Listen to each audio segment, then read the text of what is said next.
Kita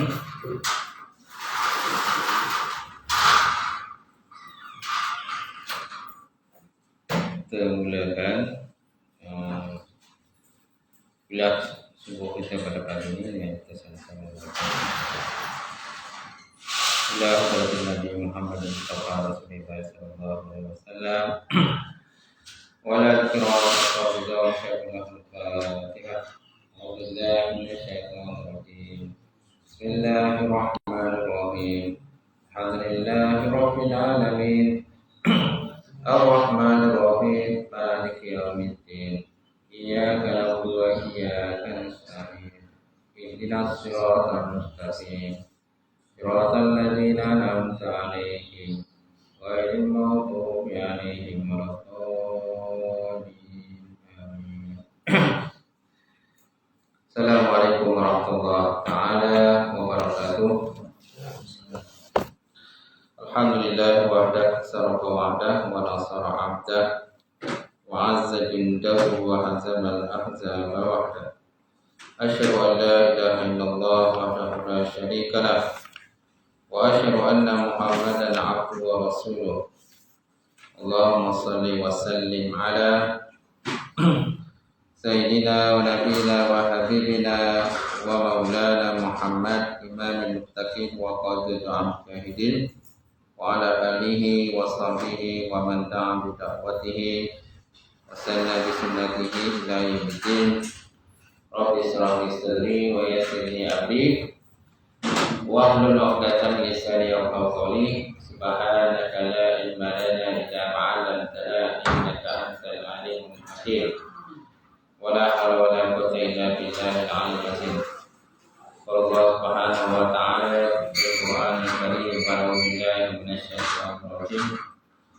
Innama ya'muru masajidallah man amana billahi wal yawmil akhir wa aqama as-salata wa ata az-zakata wa lam yakhsha illallah wa asa an yakunu minal muhtadin. Yang bermaksud ini sebenarnya orang yang memakmurkan rumah-rumah Allah Subhanahu wa ta'ala. Itulah orang yang beriman dengan Allah dan juga hari akhirat, serta mereka itu menunaikan sembahyang dan menunaikan zakat, dan mereka tidak takut melainkan hanyalah kepada Allah Subhanahu wa ta'ala. Mudah-mudahan mereka termasuk dan pula orang mendapat hidayah petunjuk kepada Allah Subhanahu wa ta'ala. Nasi itu makan. Qala Nabi sallallahu alaihi wasallam la yu'minu ahadukum hatta akuna ahabba ilaihi min walidihi wa waladihi wa nasi ajma'in.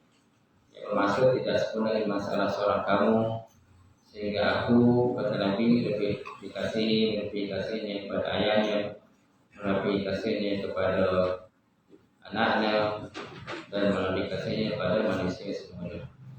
Nawaitu ta'ala wa ta'lim wa tazkir wa tazkir wa naf'a wa intifa wa ifadatu istifadah wa as'adat tamassuki bi kitabillahi wa sunnati rasulih wa su'a'il al-huda wa dalalat ila khairin bi ittiba' wa billah wa maradatihi wa ruhi wa sawabi subhanahu wa ta'ala. Yang dirahmati silakan Tuan Imam kita salat subuh pada pagi ini. Yang mati juga silakan Tuan Bilal. Kemudian yang mati pengurusi surau, kegiatan kuasa surau, kemudian pengurusi taman dan kegiatan kuasa taman, Tuan Haji, sila jemaah muslimin dan Allah Ta'ala. Alhamdulillah kita merupakan segi-segi puji dan syukur Allah Subhanahu wa ta'ala kerana dengan limpah kurnia serta rahmat daripada Allah kita dapat bersama tentang pada pagi ini untuk kita menyambung pengajian kitab Al-Muqtamad Fiqh Imam Syafi'i, dan kita dah sampai untuk pasal yang kelima, Al-Faslul Khamis, pasal kelima, Bayan wudu, dan menyatakan berkenaan dengan wudu. Diam tak diam dah masuk wudu. Pasal kelima dah. Mana ada 4 pasal yang kita lalui. Mudah-mudahan tuan-tuan turun istiqamah dah. Istiqamah untuk kita paling tidak pun satu kitab. Juzuk pertama ni dapat habiskan lah. Sepatutnya pengurusi kena sediakan hadiah lah. Siapa yang kedatangannya penuh tu. Boleh pengurusi?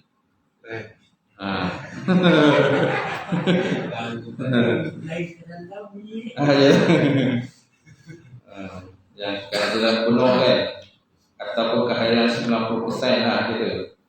Kehadirannya bolehlah sediakan hadiah. Tak? Hadiahnya tinggal pada pengurusi ya. Dia tak boleh bagi tahu awal-awal kan. Surprise lah. Baik. InsyaAllah pada pagi ini kita lihat pada pasal 5 tentang wudu. Lihat kepada definisi wudu. Wudu merupakan cara terpenting hammah al-wasilah syar'iyyah li izalatil hadasil asghar min al-a'dha'. Wudu adalah perkara terpenting daripada sudut syarak untuk menghilangkan hadas kecil min al-a'dha'i pada anggota badan. Tujuannya supaya seorang muslim akan berada dalam keadaan bersih. So, apakah dia punya tujuannya? Supaya seorang muslim akan berada dalam keadaan bersih dan dapat menunaikan amalan-amalan yang disyaratkan oleh syarak supaya dalam keadaan bersih. Sebabnya siapa orang yang solat ni kira orang bersih lah. Sebab solat ni salah satunya kena ada wudu kan. Orang tak solat dia boleh tak bersih, memang tak bersih lah. Memang dia tak solat. Tak solat macam mana nak bersih? Cara wudu pun dia tak tahu. Cara mandi hadap besar pun kadang tak tahu. So, macam mana kita nak katakan dia bersih?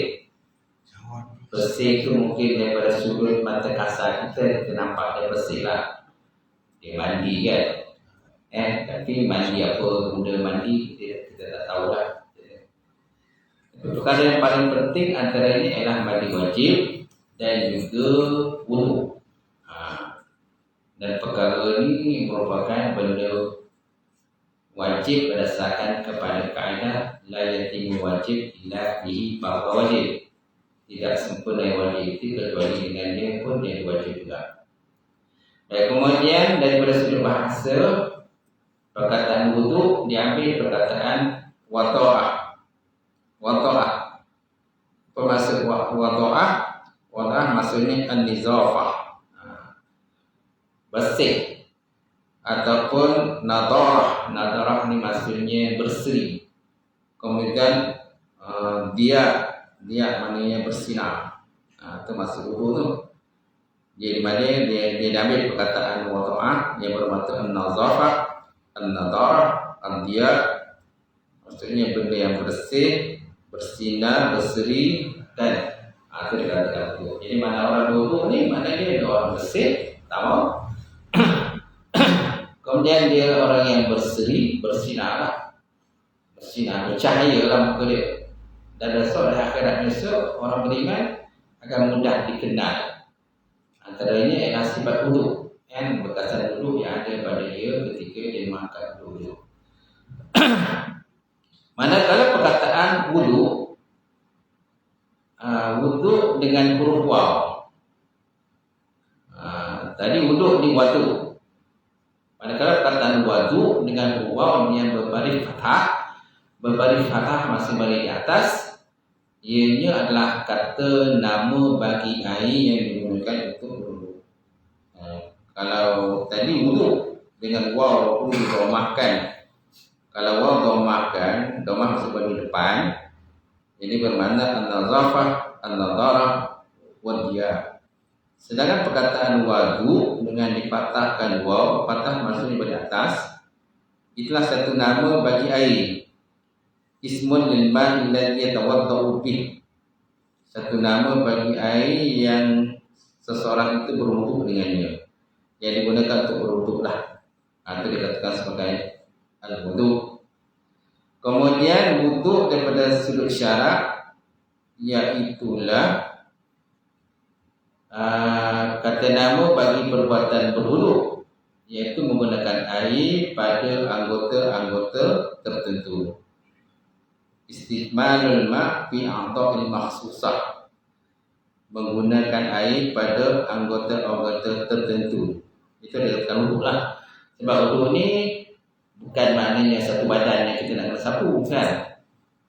Hanya anggota-anggota tertentu saja, seperti muka, kemudian tangan, ujung tangan sampai kepada siku, kemudian sebahagian daripada kepala, ba'dul raksi mana sebahagian kepala, paling tidak pun 3 helai rambut, kemudian telinga pun sunat saja, kemudian kaki, daripada ujung kaki sampai kepada bulalian.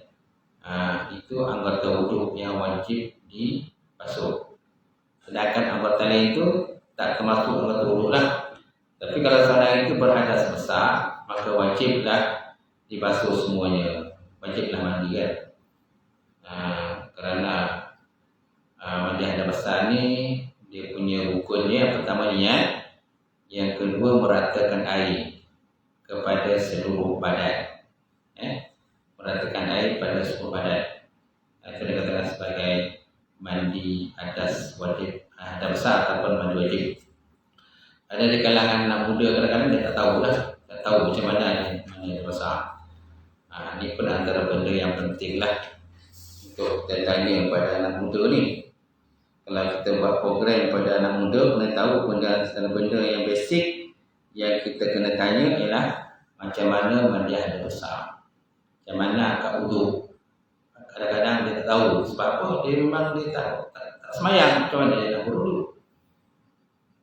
Okay. Kemudian dia pula dah akil balik. Bila dah akil balik, maknanya dia ada berhadas besar, keluar air mani, maka dia wajiblah menjadi besar. Tak? Kemudian bagi perempuan, kanak-kanak perempuan yang telah akil balik, ada masanya mereka akan period kedatangan haid, kan? Jadi bila habis haid itu, maka wajiblah mereka itu mandi hadas besar. Mandi hadas besar. Okay? Itu bab perempuan lah. Baik, seterusnya, kenapa dinamakan sebagai wuduk tadi? Kerana dapat memberikan keserian, keelokan dan kebersihan kepada anggota tubuh. Ia memberikan sinar kepada anggota tubuh daripada kegelapan dosa. Dia memberikan sinar kepada anggota tubuh daripada kegelapan dosa. Ini kata-kata balaghah lah.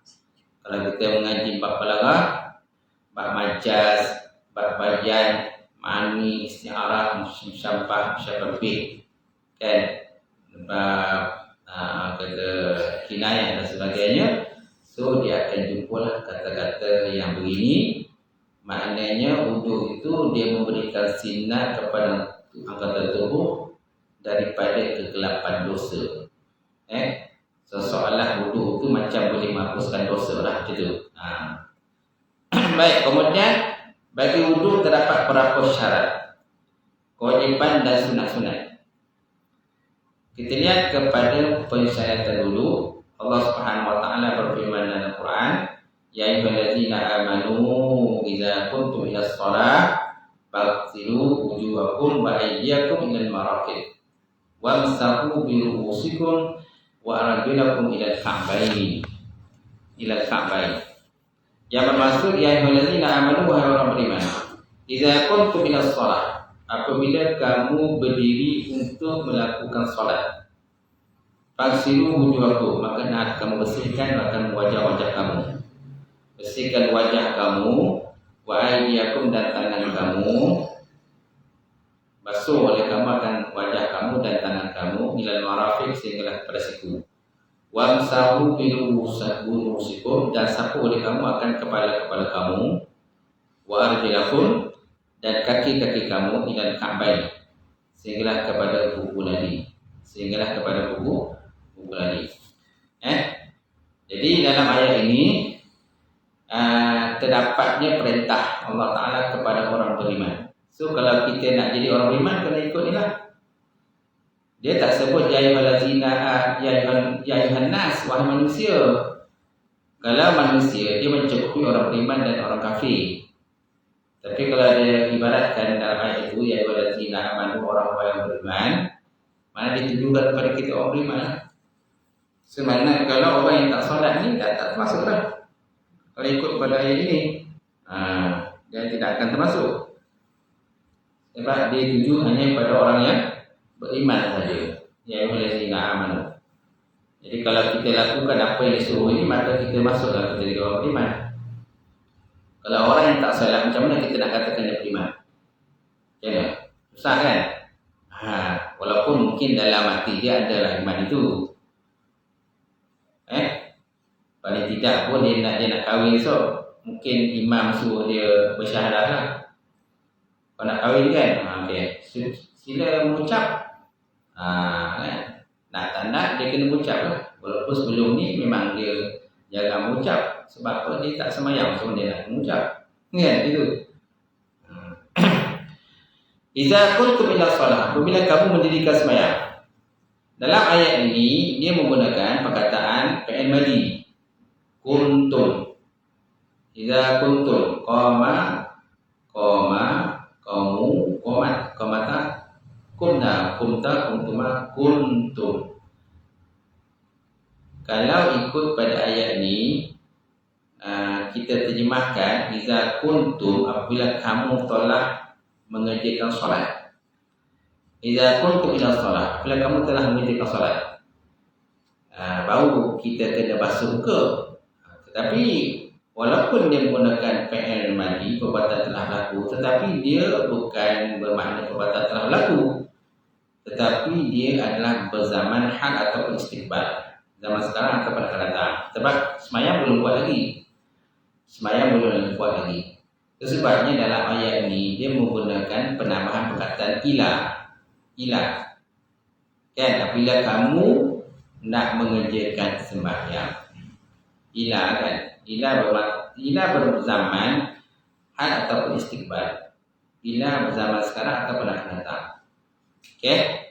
Kalau seandainya tidak ada ila, sudah tentu dia akan berzaman madhi, zaman telah berlaku. Macam mana kita dah semayang baru nak wuduk? Kan? Kita dah solat baru nak wuduk kemudian. Macam mana pula? Jadi maknanya kuntum ini bermakna zaman hal ataupun istiqbal. Kalau kita belajar bahasa Arab nak gitu. Okay? Sama seperti apabila kita qomat dalam semayang. Bila kita qomat dalam semayang, kita menggunakan fi'il madhi. Qad qamatis shalah. Qad qamatis shalah. Sungguh telah didirikan sembahyang. Kalau terjemah secara literal, secara harfiah ataupun literalnya maknanya qad mati salat, sungguh telah didirikan sembahyang. Sembahyang dah didirikan, nak kamat. Nak kamat, nak sembahyang. Sekarang ni sembahyang belum buat lagi. Nampak? Jadi fi'il madhi qad mati salat itu bermakna fi'il madhi berzaman hal ataupun istiqbal. Dibandingkanlah kepada zaman hal istiqbal. Sebab apa? Sembahyang belum buat lagi. Kalau ikutkan terjemahan secara detailnya, qad mati salat, sungguh sembahyang telah didirikan. Sungguh sembahyang telah didirikan, qad mati salat. Betul tak? Sebab bahasa Arab ni dia ada 4 zaman. Zaman madhi, zaman telah berlaku, kemudian zaman hal atau istiqbal, kemudian fi'il amal, perbuatan perintah, dan fi'il nahi, perbuatan larangan. Okey? Jadi ayat ini kepada orang beriman. Wahai orang beriman, apabila kamu hendak mendirikan sembahyang, faghsilu wujuhakum, maka hendaklah kamu bersihkan akan wajah-wajah kamu. Jadi dalam ayat ini dia menggunakan perkataan wujuh, muka-muka kamu, wajah-wajah kamu. Sedangkan wajah satu aja. Muka kan satu, kenapa nak menggunakan PN, isim jamak. Isim jamak kan, nama jamak. Faghsilu wujuhakum, maka basuh boleh kamu akan muka-muka kamu. Sedangkan muka kita satu aja. Kenapa perlu banyak muka? Sebab dia nak serasikan dengan aksidu tu. Sebab aksidu tu jamak. Jadi digunakan wujuhakum tu dengan jamak. Asalnya wajhun satu muka. Wajhun satu muka, wajhani dua muka, wujuh banyak muka. Jadi gunakan jamak untuk ramai kan. Wa aydiyakum sama juga, dan tangan-tangan kamu. Asalnya aidun, yadun tangan. Yadun satu tangan, aidun ni dua tangan. Aydiyakum banyak tangan. Banyak dah tangan kan? Ilal marafiq sehinggalah kepada siku kamu. Wasahu birubusikum, dan sapu oleh kamu akan kepala kamu. Sedangkan kepala satu je. Kenapa lah? Kenapa banyak? Kenapa perlu banyak kepala? Sebab dia nak padankan dengan jamak yang sebelum itu. Wasahu wal waw. Waw jamak lah. Sebab ramai kan. Wa arjulakum ilal ka'bain, dan kaki-kaki kamu ialah kepada dua belah. Ini benda wajib lah. Benda wajib yang mesti lakukan. Yang lain tu sunat. Sebenarnya kalau kita basuh muka melebihi daripada tahap muka tu, dia sunat lah. Kalau kita basuh tangan melebihi daripada siku, sunat lah. Kan? Sebab ada kaedah menyatakan la yatimu wajib illa bihi fa wajib. Tidak sempurna yang wajib itu kecuali dengan jadi wajib juga. Sebenarnya kalau kita basuh siku tu jangan sebab siku je. Lebih kan. Dan akan besok orang beriman itu mudah dikenal dengan berkasan wudhu dia. Dengan urah dia. Kan? Urah. Mana tanda-tanda yang ada pada pesan wudhu itu. Itu bahagianya, bagusnya orang beriman. Kita dipilih Allah Ta'ala menjadi orang yang mengerjakan solat. Qimus solat. Kemudian kita lihat terjemahan belakang tu. Maksudnya wahai orang beriman, apabila kamu hendak mengerjakan solat padahal kamu berhadas kecil, maka berwuduklah, iaitu basuhlah muka kamu, kedua tangan kamu meliputi siku, dan sapulah sebahagian kepala, pada tidak pun tiga helai rambut, dan jadi basuhlah kaki kamu meliputi sampai kepada buku lali, ilal ka'bain, sehingga kepada buku lali. Tapi jangan hanya sampai buku lali, disunatkan melebihi lah. Digalakkan melebihi daripada buku lali itu. Tak perlu sampai basuh ke lutut. Jangan tu dah jadi macam bangang pula kan. Sampai ke lutut dah. Lutut tak masuk orang kata wudu. Kecuali ada was manja ada besar kan, kena masuk semua. Okey. Seterusnya, Imam Bukhari meriwayatkan satu sifat wudu yang sempurna oleh Rasulullah SAW dengan menerangkan perkara yang wajib, sunat dan kelebihannya. Diriwayatkan daripada Sayyidina Utsman bin Affan radhiyallahu taala anhu bahawa beliau meminta air untuk berwudu, lalu dituangkan air itu ke atas kedua tangannya dari bekasnya. Lalu dituangkan air itu ke atas kedua tangannya Sayyidina Utsman dari bekasnya. Kemudian beliau membasuh tangannya sebanyak 3 kali. Ini sunat lah, kita basuh 3 kali. Yang wajib itu sekali saja. Tapi jangan hanya sebagai wajib saja. Kita digalakkan melebihkan. Paling tidak pun 3 kali lah. Dan kita digalakkan ganjil. Dalam bab Islam memang digalakkan ganjil. Banyak benda-benda yang kata digalakkan kita buat secara ganjil. Walaupun ada tempat-tempat tu kita kena buat genap lah. Tapi banyak juga tempat yang sebab Allah Ta'ala itu adalah tunggal atau ganjil. Jadi dia suka pada benda ganjil lah. Kemudian berkumur-kumur. Kumur-kumur maksudnya istinsyak. Madmadah maksudnya masukkan air ke dalam mulut, kemudian dikumur-kumur dan dibuang. Kemudian masukkan air dalam hidung, istinsyak kan, dan mengeluarkannya. Kemudian membasuh mukanya 3 kali. Kemudian kedua tangannya sampai ke siku sebanyak 3 kali. Ada dalam satu riwayat lain yang mengatakan bahawa kemudian beliau membasuh tangan kanannya 3 kali. Kemudian membasuh tangan kiri 3 kali.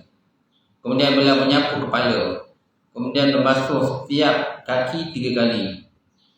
Dalam satu riwayat menyebutkan bahawa beliau membasuh kaki kanannya 3 kali. Kemudian membasuh kaki kirinya 3 kali. Kemudian galakkan dia menyilat-nyilat ataupun masukkanlah jari-jari kita tu lah pada anak-anak jari kan. Jari yang kanan ni masukkan pada jari yang kiri, tangan yang kiri kan, kemudian jari yang kiri masukkan kanan. Itu yang kaki lah, digalakkan gitulah macam tu. Sebab kalau kita buat tak awal macam tu macam tidak sempurna lah, digalakkan. Kemudian bila berkata, aku telah melihat Nabi SAW berwuduk seperti wuduk ini. Dan baginda bersabda, sesiapa yang berwuduk seperti wuduk ini, kemudian bersolat 2 rakaat tanpa berbicara dalam hatinya semasa dalam solatnya, maka Allah Ta'ala ampunkan untuknya dosa-dosa yang telah lalu. Masya Allah. Nabi SAW bersabda, kata, man tawadda'a nahwa wudu'i haza summa shalla raka'ataini la yuhaddisu fihima nafsa ghafarallahu lahu ma taqaddama min dzambi. Yang bermaksud barang siapa berwuduk dengan seumpama wuduk ini, kemudian dia sembahyang 2 rakaat, kemudian dia lam hadis, kemudian dia tidak berbicara semasa dalam salatnya, fihima ghafarallahu lahu ma taqaddama. Allah Ta'ala maafkan dosa ini adalah pun terdahulu kita. Inilah kelebihan umat baginda Rasulullah sallallahu alaihi wasallam. Banyak kelebihan umat Nabi Muhammad SAW ni. Okey. Jadi berbahagialah. Banyak orang, tetapi ada orang dia tak jadi umat Nabi. Dia tak nak jadi umat Nabi. Sebab apa? Nabi pun dia tak cinta. Macam mana nak katakan dia jadi umat Nabi Muhammad SAW? Orang bulan Ramadan, orang mulai surah yang awal ni kita sebut selawat kan. Mana-mana masjid surah banyak selawat, kemudian buat ceramah dan sebagainya. Dia tak datang, dia tak campur dengan orang. Dia sibuk dengan dunia dia saja. So macam mana dia nak kenal Rasulullah? Macam mana dia nak sayang kepada Rasulullah sallallahu alaihi wasallam? Sedang orang sibuk selawat, dia pun tak selawat. Okey. Kalau dia tak datang pun, paling tidak pun dia selawatlah kat rumah. Kan gitu. Ini tak ada langsung selawat. Macam mana dia nak melahirkan kecintaan kepada Rasulullah sallallahu alaihi wasallam? Salah satu daripada cara kita Nabi ini banyakkan berselawat kepada Rasulullah sallallahu alaihi wasallam. Man shalla alaihi maratan sallallahu alaihi wasallam. Man yang selawat kepada aku dengan sekali selawat, maka Allah Ta'ala berselawat padanya dengan 10 selawat. Baik, kemudian kita lihat cara-cara wuduk. Hendaklah berwuduk dengan air mutlak seperti yang telah diterangkan. Disyaratkan seorang itu hendaklah mengetahui bahawa air yang digunakannya ialah air mutlak, walaupun secara zat ataupun sangkaan yang berat, menyatakan air itu mutlak lah. Air mutlak ni kita dah bahas di belakang lah. Mana air yang lebih pada 2 palak kan? Air yang lebih pada 2 palak, yang tidak kedatangan apa-apa najis pada dia, kan? Itu dia katakan air mutlak lah. Air dalam paip tu air mutlak tak? Air dalam batang paip tu air mutlak tak?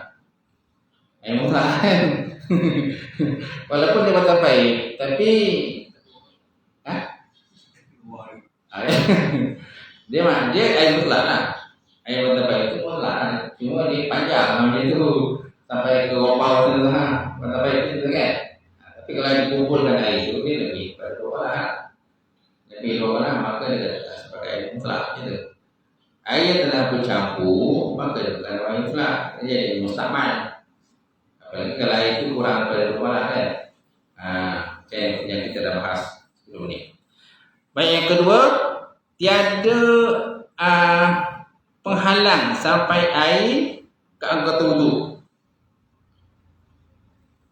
Tiada penghalang ada mewujudil ha'il wa huwa al-mani' aw satir ala a'dha'il wudu'. Ketiadaan wujud penghalang. Mana maksudnya mani' benegah atau satir boleh menutup sampai air ala a'dha'il wudu' di atas anggota wudu' tu. So maknanya kalau ada plaster ke, ada cat ke, ada minyak ke, kan? Apalah benda-benda yang boleh menghalang air, semana kalau kita tak wuduk, maka wuduk kita tak salah. Gitu. Sebab apa? Tertegaknya sampai air pada anggota wudhu. Ada wujudul akhir wa al-mani' wa satir ala qadar. Kemudian yang ketiga, jariyanul ma'ala adwil maksud, mengalirkan air di atas anggota yang dibasuh. Mengalirkan air di atas anggota yang dibasuh. Kena faham tu? Mengalirkan air. Kan? Maknanya air itu mestilah dialirkan. Dialirkan kepada anggota wudu kita. Sebab ada masa kadang-kadang kita tak mengalirkan air. Kita mendatangkan air itu. Kita mendatangkan air. Sebenarnya yang betul adalah mengalirkan air. Kan? Tak kisahlah kita guna pipe ke atau mungkin cedok ke, yang penting kita mengalirkan air. Menjatuhkan air. Menjatuhkan air. Menjatuhkan air pada anggota wudu. Jadi tak mainlah kalau setakat sapu-sapu je. Ambil air itu bisa sapu kan. Jadi dia tak memenuhi kepada ciri mengalirkan air kan. Tak memenuhi ciri pada mengalirkan air, so mesti mengalirkan air. Jariyan ma'al aqdul maksud. Kemudian yang ketiga, adamul wujudul manafi lahu kal haid wal nifas wal maskhuz zakari wa nahwi. Ketiadaan wujud benda yang menafikan baginya, seperti berhaid, bernifas untuk perempuan, dan menyapu kemaluan, menyentuh kemaluan, wa nahwi dan seumpamanya. Okay? Kalau sini terjemahkan, tidak ada sesuatu yang menghalang atau membatalkan wudu seperti haid untuk perempuan, nifas untuk perempuan, kemudian menyentuh kemaluan dengan kita punya telapak tangan tu. Menyentuh kemaluan mestilah menyentuh telapak tangan. Batin telapak tangan. Telapak tangan kita ni dia ada zahir, ada batin. Mana yang batin, yang dalam. Okay, bila kita buat macam ni, kita temukan telapak tangan kiri dan kanan yang tidak nampak daripada mata kasar itu, yang tertutup tu, itu dikatakan sebagai batin telapak tangan. Batin dia. Yang nampak ni zahiran ni nama zahir batin. Bila yang batin telapak tangan ni menyentuh kemaluan kita, tersentuh kemaluan kita, maka batal wudu. Batal wudu tu tersentuh. Sama ada tersentuh ke sengaja sentuh kan. Sama juga macam terkentut. Terkentut kalau ikutkan ni kan tak batal kan. Terkentut. Kan? Itu lain sikit. Sebab walaupun namanya terkentut, tak batal. Istilah ter ni mesti tak sengaja. Kan? Terkentut. Tetapi walaupun tetap batal. Terkencing, terkentut, kan? Tersentuh. Dan kita juga tersentuh suami isteri kan. Ada wudu, isteri kita ada wudu ataupun kita ada wudu, isteri tak ada wudu kan. Tersentuh. Tak? Tersentuh batal lah. Tersentuh yang tidak ada lapik, batal lah.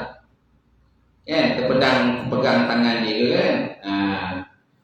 Ataupun isteri sengaja buat dajal kita, dia pegang dia. Kita ada wudu, keluar pada air. Dan dalam bilik air tadi bersejam tawaf dalam bilik air tu. Dalam bilik air dah lama. Tawaf dalam bilik air kan. Tak apa benda kan di jampi-jampi bilik air tu. Kan, lepas tu keluar bilik air pula. Rumah pula dekat. Yang ada rumah lah. Yang ada rumah mungkin ada rumah. Mazhab yang berbeza kan? Ada mazhab yang berbeza. Itulah. Tapi kita Syafi'i dia tu batal lah. Syafi'i batal lah. Suami isteri batal lah. Kan? Suami isteri itu dinamakan sebagai muhrim. Muhrim maksudnya muhrim yang sementara. Suami isteri katakan muhrim sementara. Kenapa dia katakan muhrim sementara? Sebab selama mana ada ikatan kita dengan isteri kita, maka selagi itulah kita sebagai muhrim. Bila kita ditakdirkan, contoh takdirkan bercerai, kan? Ada tak? Bukan muhrim lah. Sebab dia bukan muhrim mu'abbad, bukan muhrim selamanya. Sama juga seperti mak mentua kita. Mak mentua dengan pak mentua kan. Selagi mana kita masih berkahwin dengan anak dia, selagi itulah dia adalah haram untuk kita berkahwin. Ya. Dia jadi muhrim sementara lah. Dia bukan muhrim. Mana selagi mana kita kahwin dengan dia, dengan anak dia, kita masih boleh bersalam, cium tangan dengan dia. Kalau ditakdirkan kita bercerai, ditakdirkan bercerai dengan isteri kita, maka kita dah haram lah bercakap tangan dengan dia. Tak boleh lah bercakap tangan kita kan. Itu mana dia dah jadi bekas pak mampu kan. Dah haram lah kita bersalam dengan dia. Kan? Sebab apa? Dia sebagai muhrim yang tidak kekal. Boleh jadi tak kekal. Kekal sebab kita berkahwin dengan anak dia. Bila tak kahwin, dah lain pula dia punya kan hukumnya. Dia. Kemudian, jadi kalau seandainya menyentuh kemaluan, masfuz zakari, menyentuh kemaluan dengan batin telapak tangan kita, kan, sama ada menyentuh, tersentuh dan sebagainya, maka batallah wudu kita. Ada wanawi dan seumpamanya. Kemudian yang kelima, tidak wujud perkara yang mengalihkan maksud wudu itu, iaitu dengan cara mengekalkan niat wudu. Yang kelima, tidak wujud perkara yang mengalihkan maksud wudu, iaitu dengan cara mengekalkan niat wudu. Sentiasa dalam beragama Islam dan mumayyiz. Kalau dalam masyarakat dia kata ada musarif wudu. Wa zalika wujudi dawamin niyat wa wujud Islam wa tamyiz. Mana tidak berbalik, maksudnya ketika wudu tu jangan ada niat lain selain wudu.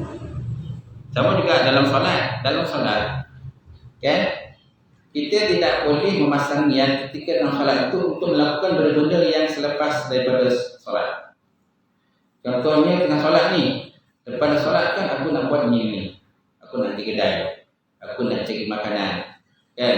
Aku nak hantar anak ke sekolah, aku nak ambil rumah. Ini tengah solat ni, kan? Dia boleh membatalkan wudu, membatalkan solat, boleh batal solat kita. Sebab apa? Sebab telah berpaling niat dalam solat. So, mana ketika tengah solat jangan ada niat apa-apa, melainkan mestilah menjalankan solat saja. Dan lepas solat kan berfikir, nak ambil rumah ke tak nak ambil, nak ambil anak ke nak ambil, kan? Gitu. Nak pergi kedai ke tak nak pergi kedai, nak tengok aset ke dan sebagainya. So maknanya ketika tengah solat jangan ada niat yang lain selain daripada solat. Kalau lintasan nanti tu lain lah, terlintas tu lain lah. Ini sengaja berniat benda lain, mana sembahyang kita akan batal lah. Kena batal. Baik, kemudian yang keenam, ma'rifatu kaifatul wudu. Mengetahui cara wudu. Cara wudu ni nanti kita akan lihat ini secara ringkas saja. Nanti kita akan lihatlah cara wudu. Kemudian menghilangkan kotoran dan najis.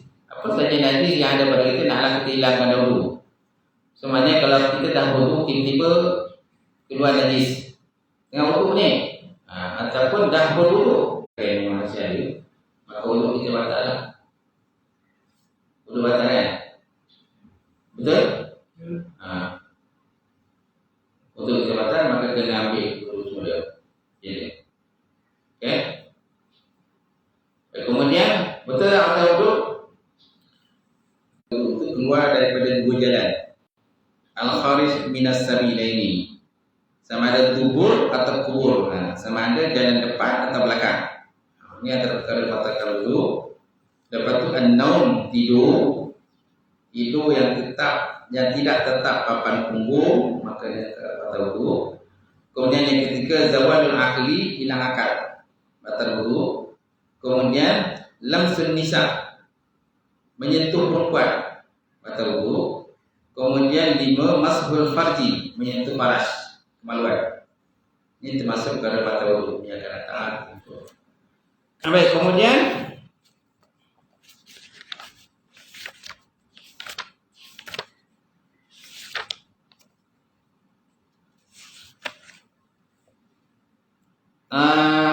Yang ke-8, naklah membasuh satu bahagian anggota yang bersambung dengan anggota wudu dan melingkungi basuhan pada anggota itu bagi memastikan anggota wudu itu kesemuanya dibasuh. Naklah membasuh satu bahagian anggota yang bersambung dengan anggota wudu tadi. Maksudnya melebihkan basuhan itu. Contoh yang kita wajib basuh daripada hujung jari kita sampai siku kan. Maka dilebihkanlah. Jangan hanya setakat siku gitu. Gitu. Itu juga dengan kulali. Jangan hanya samakan kulali saja. Tapi naklah dilebihkan. Itu dia kata tadi, naklah membasuh satu bahagian yang bersambung dengan anggota wudu dan melingkungi basuhan pada anggota itu bagi memastikan anggota wudu itu kesemuanya dibasuh. Kemudian yang ke-9, memastikan adanya sebab yang mewajibkan wudu. Jika seseorang merasa syak atau ragu, adakah dia telah berhadas ataupun tidak, lalu dia berwudu, kemudian ternyata kepadanya bahawa sebenarnya dia memang berhadas, maka menurut pendapat yang paling sahih, wudunya itu tidak sah. Ulang semula. Yang ke-9, memastikan adanya sebab yang mewajibkan wudu. Jika seseorang merasa syak, maknanya ragu-ragu, syak ni dia 50-50 lah. Tingkat keyakinan kita ni dia ada yang paling bawah sekali ialah waham ni 20% keyakinan. Kemudian syak ni 50% keyakinan. Zon 75% keyakinan. Dan yang paling atas tidak yakin 100% yakin. Dalam fiqh zon masih boleh dikira lah, boleh guna pakai. Yang tak boleh guna pakai ialah ragu. Syak 50% tak boleh guna pakai, apalagi waham. Tetapi dalam bab akidah, bab tauhid, mestilah keyakinan kita itu 100%. Tak boleh 70% keyakinan. Contohnya, kau percaya tak dengan Nabi Muhammad ni dia sebagai Rasul? Percaya? Berapa peratus keyakinan percaya kau tu? 70% je percaya. Tak boleh dia mikir lah. Tak boleh lah. Dia mestilah yakin 100% Nabi Muhammad SAW itu Rasul dan Nabi yang akhir zaman kan, yang terakhir sekali. Tidak ada lagi selepas Nabi. La Nabi yang Mahdi. Tiada Nabi sudah berlaku, kata Rasulullah. So kalau ada siapa mengaku sebagai Nabi, maka dia batal. Sama ada dia kata aku ni Nabi Melayu ke, Rasul Melayu ke. Okay. Sebab ada yang mengaku Rasul Melayu kan. Sebab apa?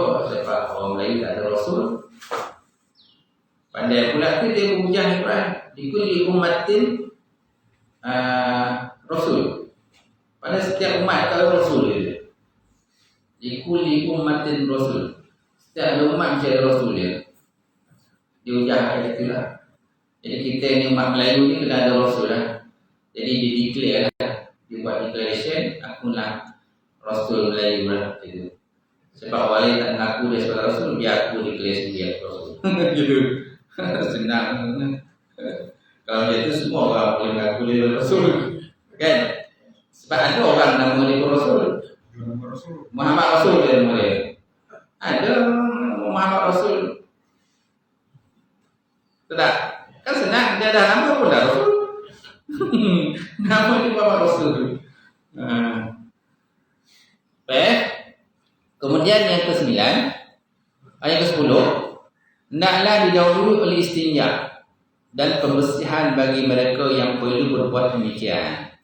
Istinja maksudnya membersihkan, menyucikan diri pada kotoran daripada kubur dan dubur lah, depan dan belakang.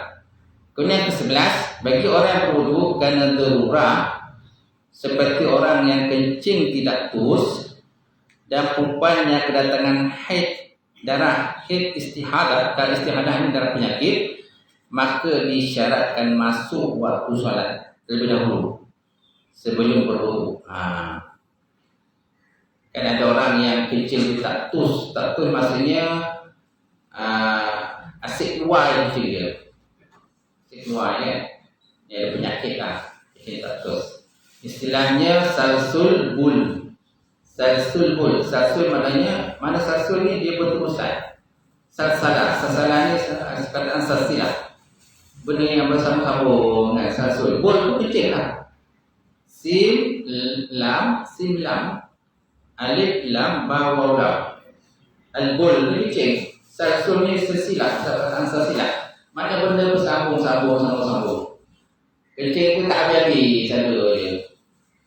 Kan? Jadi untuk orang yang kena salsul bul ni, naklah dia berwuduk selepas azan. Selepas azan tu berwuduk. Tapi kena anggota tu kena ikat dulu lah. Alat tu kena ikat dulu. Macam tu. Biasanya sesungguhnya kena pada lelaki. Perempuan jarang. Saya tak pernah dengar lah perempuan kena salsul bul. Pernah dengar lah perempuan kena salsul bul? Tak pernah kan? Kalau perempuan biasanya darah istihadah lah. Istihadah mana darah penyakit. Darah yang keluar melebihi daripada tempoh untuk wanita. Tempoh untuk wanita biasanya berapa?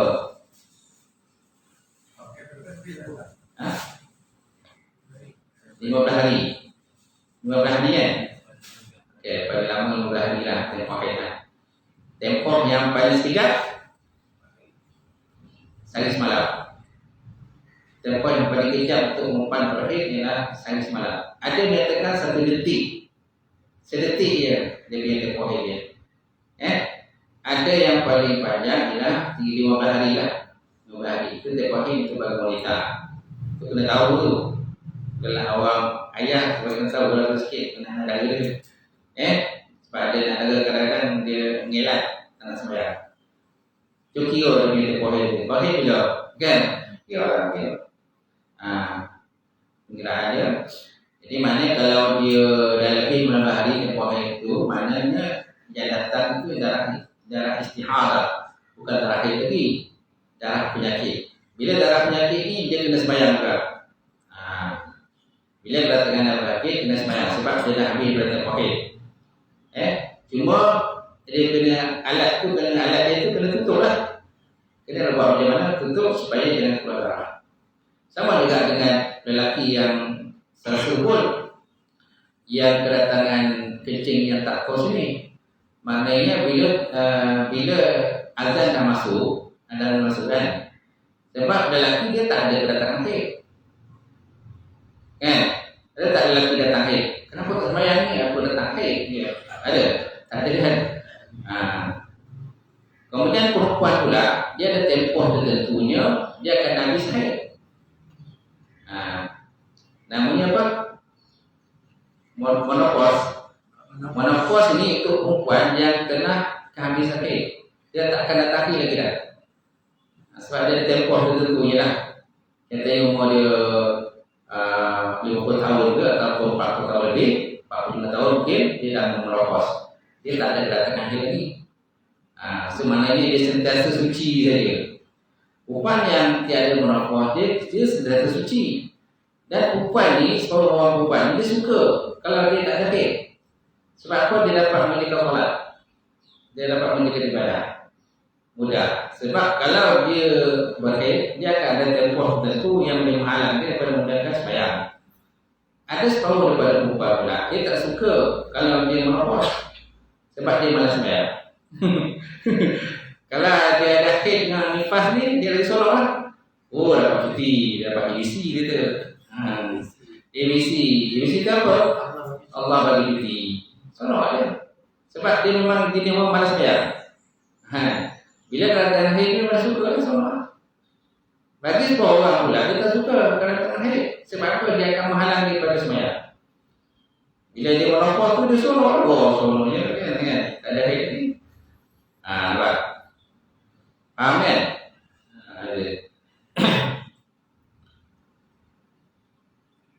Kemudian padu tu habis pembawalan. Kata sama.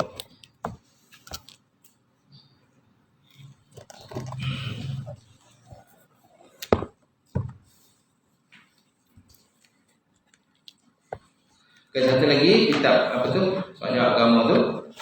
Kita baca sikit lah.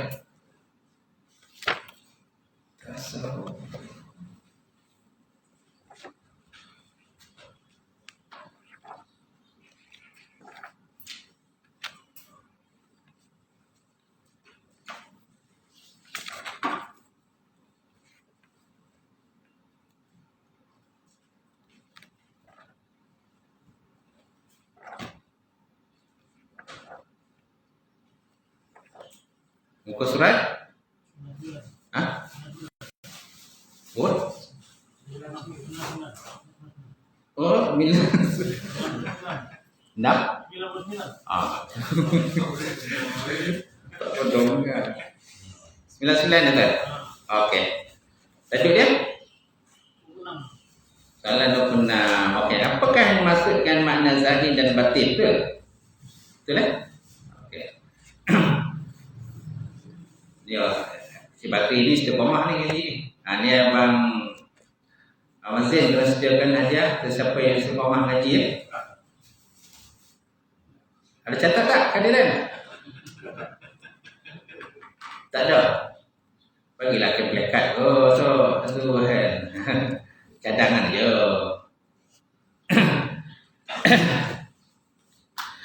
Besoknya apakah yang dimaksud dengan makna zahir dan batin? Okey, jawapannya kita nak tanya Azhari lama tak nampak. Mana tadi? Kerja Ustaz. Kerja. Kebetulan waktu yang aku tadi kerja lah siang kadang. Ya, tak selalu biasa dia apa tu jadi imam subuh. Lepas tu subuh Jumaat kadang-kadang tak ada bawa, siapa yang nak bawa ziarah. Imam tak boleh bawa ziarah? Boleh? Sejadah aja baca. Sejadah. Kalau sejadah aja semua boleh sejadah. Tetapi tanpa dia fotosin ayat jalan maka dua kali. Boleh. Jadi yang saiz besar ada jual kan saiz besar. Boleh carilah. Sekarang cari Shopee je. Sekarang mudah je. Shopee kan, pembuat Shopee itu juga ayat sejadah yang besar dengan surat yang sandat tampal ke perincian apa. Siapa yang imam senang sikit, yang tak hafal lah kan, gitu. Jadi mana kalau imam tak ada, siapa pula imam? Awazil. Baik, dalam misalkan hal ini para ulama mempunyai pendapat yang berbeza. Iaitu terdapat pendapat yang menyatakan bahawa zahir ayat itu ialah lafaz dan batinnya ialah takwilan pada ayat tersebut. Kalian tak ingat apakah yang dimaksud dengan makna zahir dan batin? Dalam misalkan hal ini, para ulama punya pendapat berbeza, iaitu terdapat pendapat yang menyatakan bahawa zahir ayat ialah lafaz ayat. Batinnya ialah takwilan kepada ayat tersebut. Takwil ayat takwil tu kan. Ini biasa kalau contohlah ayat apa? Ayat mutasyabihat. Ayat yang kedua adalah Quran. Yang kedua ayat muhkamat, yang kedua ayat mutasyabihat. Ayat muhkamat ayat yang tidak perlu ditakwilkan kepada makna lainnya. Sedangkan ayat mutasyabihat ayat yang sama ada perlu atau tidak ditakwilkan. Contohnya ayat Ar-Rahmanu ala arsyistawa. Allah Ta'ala bersemayam di atas arasy. Untuk ayat yang mutasyabihat ini terdapat dua golongan ulama. Yang pertama ulama salaf, yang kedua ulama khalaf. Ulama salaf ini mereka biasanya tafwid. Tafwidnya mereka menyerahkan maknanya kepada Allah. Tafwid ataupun tawakuf ataupun tafwid. Jadi mereka menyerahkan maknanya kepada Allah. Jadi kalau pada ayat Ar-Rahmanu ala arsyistawa, Allah Ta'ala bersemayam di atas airnya, jadi mereka menyerahkan makna yang sebenar itu kepada Allah. Apakah maksud dengan bersemayam? Ada maksud apa maksud bersemayam itu? Serahkan makna kepada Allah. Itu golongan yang pertama, ulama salaf. Ulama salaf ini golongan yang 300 tahun selepas daripada kewafatan Nabi SAW. Selepas daripada itu golongan khalaf. Ulama ini 300 tahun kemudian. Di ulama khalaf. Ulama khalaf ini mereka mentakwilkan makna dengan makna bersemayam itu dengan makna yang layak kepada Allah Subhanahu wa taala. Maksudnya memerintah. Allah taala memerintah. Ar-Rahmanu 'ala istawa. Allah taala bersemayam itu maksudnya Allah taala memerintah di atas. Jadi mereka mentakwilkan yang makna yang layak kepada Allah. Okey. Kalau meletakkan makna bersemayam itu seperti duduk atas kursi, ini makna yang batil lah. Makna yang batil. Ini bukan pandangan daripada ulama salaf dan bukan pandangan daripada ulama khalaf. Ini pendapat yang batil yang tak boleh digunakan lah. Ya. Imam Malik pernah ditanya tentang ayat ini berkenaan dengan Ar-Rahmanu 'ala istawa.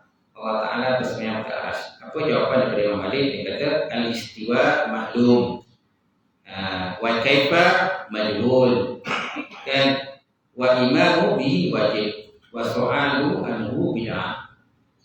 Imam Malik bila ditanya berkenaan Allah Ta'ala bersemayam itu, maka Imam Malik menjawab al-istawa maklum. Benda istawa ni kita benda maklum lah. Istawa tu. Kemudian wa kaifa majhul. Bagaimana Allah Ta'ala bersemayam itu majhul, mana kita tak tahu lah macam mana bersemayam. Okay. Wa imanu bihi wajib. Beriman dengan ayat itu adalah wajib.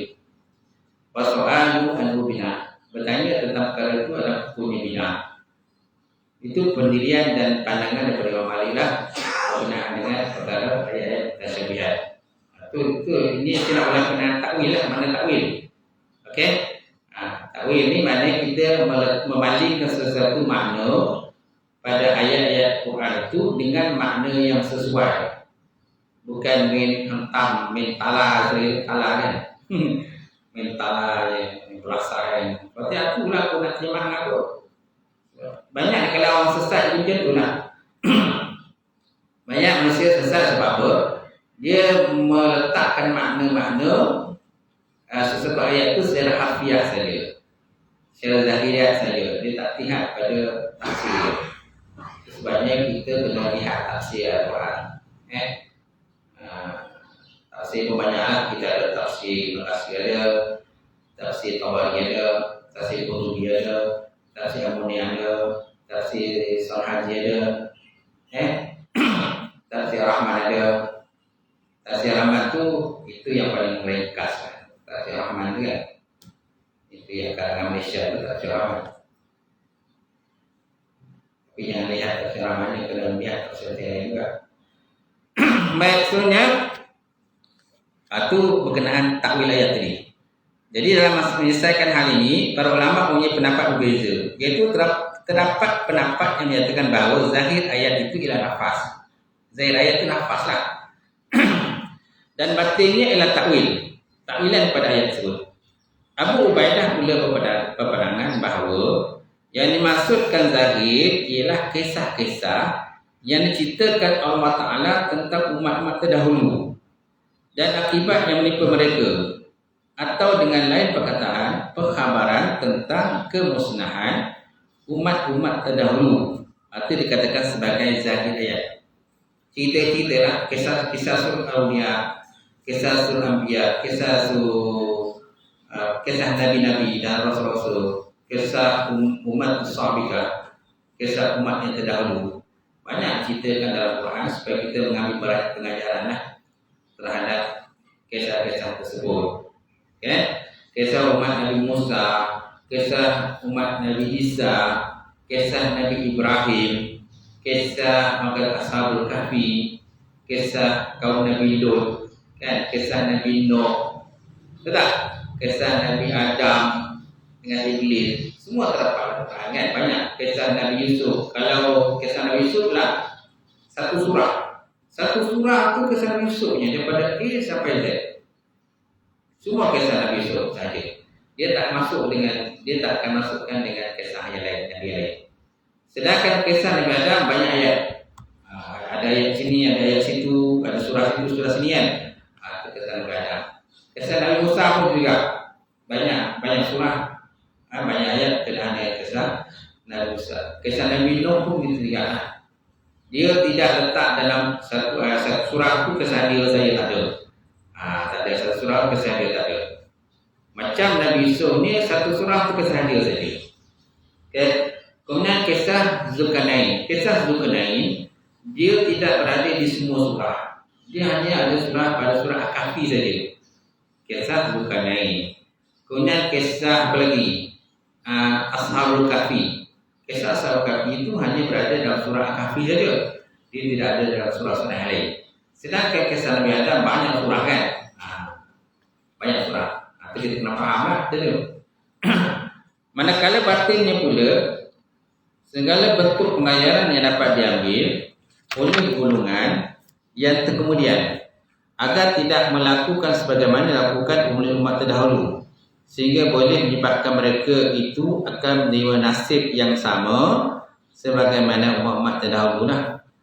Contohnya kisah Nabi Lot, contoh kan, Nabi Lot, mereka melakukan hubungan seks lelaki dengan lelaki, golongan apa tu? Lesbian lah. Gay kan lesbian? Gay lah. LGBT kan, gay kan. Maknanya dia suka lelaki-lelaki, perempuan dia tak minat lah. Kalau satu lagi tu maknanya perempuan dengan perempuan, lelaki dia tak minat dengan lelaki. Ini golongan yang kata sesat, yang bercanggah dengan fitrah kejadian manusia itu. Sebab fitrah kejadian manusia ialah lelaki dengan perempuan, perempuan dengan kahwin dengan lelaki gitu. Dan kemudian pandangan ini tidak menyuruh kerana apa yang dinyatakan oleh Ubaidah di sini ialah perkara yang hanya berkaitan dengan kisah-kisah yang sedangkan maksud hadis tersebut umum meliputi semua ayat terdapat Al-Quran. Manakala Ibnu An-Naqib pula berpendapat bahawa yang dimaksud dengan zahir tersebut ialah apa yang zahir pada makna dan maksud ayat tersebut pada pandangan ahli ilmu. Manakala batin ialah apa yang terkandung dalam rahsia-rahsia yang hanya ditujukan dan diberikan kepada golongan-golongan ahli hakikat. Ini pandangan Ibnu Naqib. Dia kata maksud dengan zahir itu ialah apa yang zahir daripada makna dan maksud ayat. Maka batin pula dia kata apa yang terkandung dalam rahsia-rahsia yang hanya ditujukan yang diberikan kepada golongan-golongan orang hakikat saja. Orang-orang yang makam kasyaf ni, golongan wali-wali Allah Subhanahu Wa Taala kan, tentang apa-apa rahsia terdapat Al-Quran tu, ini benda ni khususnya untuk mereka lah, kepada pandangan Ibnu Naqib. Manakala asal-asal yang didatangkan di atas dalam menyokong pandangan yang menyatakan bahawa Al-Quran mempunyai makna zahir dan juga batin adalah asal-asal yang setakat ini tidak ditemui oleh penulis dalam kitab-kitab yang mutawar. Dan apa yang ditemui dalam asal-asal tersebut dinukilkan oleh seseorang pengarang daripada pengarang yang lain tanpa mengambilnya daripada sumber yang asal. Okey? Wallahu a'lam bishawab. Akan datang kita masuk soalan ke-7. Dah 1 jam dah. Ada soalan tak? Kalau saya tutup. Kalau kita setuju dengan anak, Apa dia? kalau setuju dengan anak bukan kita batal dulu. Batal? Tak. Tak batal. Anak kandung kan? Iya. Anak kandung? Tak batal. Tak batal anak kandung dia. Anak sini apa? Anak tiri. Anak tiri batal.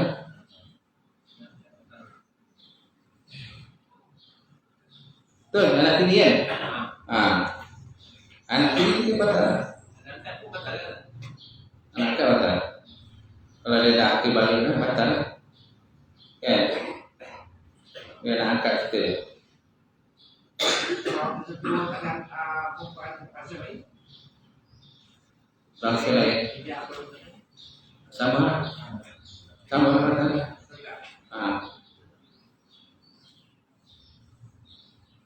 Betul kan? Yang mana non-Muslim kan? Non-Muslim lah. anak tiri kalau kita kalau dah berkahwin dengan mak dia, telah bersetubuh dengan mak dia, tak masalah. Tak masalah. Yang batal tu kalau belum ada persetubuhan. Sebab kita dengan mak kan kita dah ada hubungan. Kita dengan mak dia kan dah ada hubungan. Kan? Kita tak batal lah. Sebab ada, kalau tidak ada persetubuhan yang berlaku tu batal. Mana kalau ada persetubuhan mak dia batal. Tak batal lah dia. Okay? Kalau mak tiri, anak tiri kan jadi banyak dalam persoalan anak tiri ni. Kadang-kadang saya pun boleh jawab. Ustaz boleh tak kahwin dengan ni mak dia dengan datuk dia dengan moyang dia dengan nak dia sekali tu. Macam mana Ustaz? Boleh tak boleh? Banyak mana dia punya tu bukai tu kan. Ada soalan lagi? Curang Ustaz tadi sudah cakap kalau kita bercerai dengan isteri kita makhluk kebatal bayar. Dan kita diharamkan nikah makhluk kebatal bayar. Kalau kita nak betul kan tak? Batal kan? Tak batal lah. Kalau kita dah pisah kan? Kalau pisah kita dah pisah untuk ni lelaki pisah dengan isteri. Tapi makhluk masih batal lagi. Tak batal kan? Sebab kita diharamkan nikah. Kalau dah ada persetubuhan dengan isteri kita, kan? Kalau dah ada persetubuhan dengan isteri kita, maka tak batal lah. Betul kan? Tak batal. So kalau telah bercerai, macam mana? Tak batal lah. Tak boleh sebab kita dah ada hubungan dengan isteri kita. Dah ada hubungan dengan isteri kita. Ada dah berlaku supaya yang kalau benda tak berlaku sebab tu lah. Jadi, okey. Alright, boleh. Dengan pak mentua, mak mentua. Cuma dia jadikan hubungan seperti jauh lah. Bila dah bercerai, biasalah. Bila bercerai dengan isteri kita, kita dah dengan mak mertua dengan pak mertua tu macam hubungan tu dah jauh kan dia. Jadi jauh. Dah tak macam mak asli ataupun bapa asli. Sebab bila kita berkahwin dengan isteri kita, hubungan tu dekat. Betul kan? Okey, habis wallahu a'lam. Bismillahirrahmanirrahim. Alhamdulillahirabbil alamin wassalatu wassalamu ala asyrofil anbiya'i wal mursalin ajmain. Allahumma zidna ilman nafi'an wa yaqinan sadiqan wa 'ala taqabbal rizqan halalan wa barakatan katsiran wa sayyana fataya 'alaihi nawala qulubana bi nuril ma'rifatika wa ta'amin. Allahumma barik fi Allahumma barik fi Allahumma ja'al hadza jam'an marhuman wa taqabbal min ba'di taqabbal maksuma. Rabbana taqabbal wa baina qawmina bil haqqi wa bil Rabbana waghfir lana dzunubana wa kaffir 'anna sayyi'atina wa tawaffana ma'al Rabbana ma wa'adtana rusulaka wa rasulina yawmal qiyamah innaka la tukhlifu al-mi'ad. Rabbana atina fid dunya hasanah wa fil akhirati wa qina adzabannar. Subhana rabbika rabbil izzati amma yasifun wa salamun 'alal mursalin. Apa yang soalan tadi kita cari? Cari. Alhamdulillah, kuliah syukur sudah pun selesai. Jadi semua jemaah dijemput minum pagi.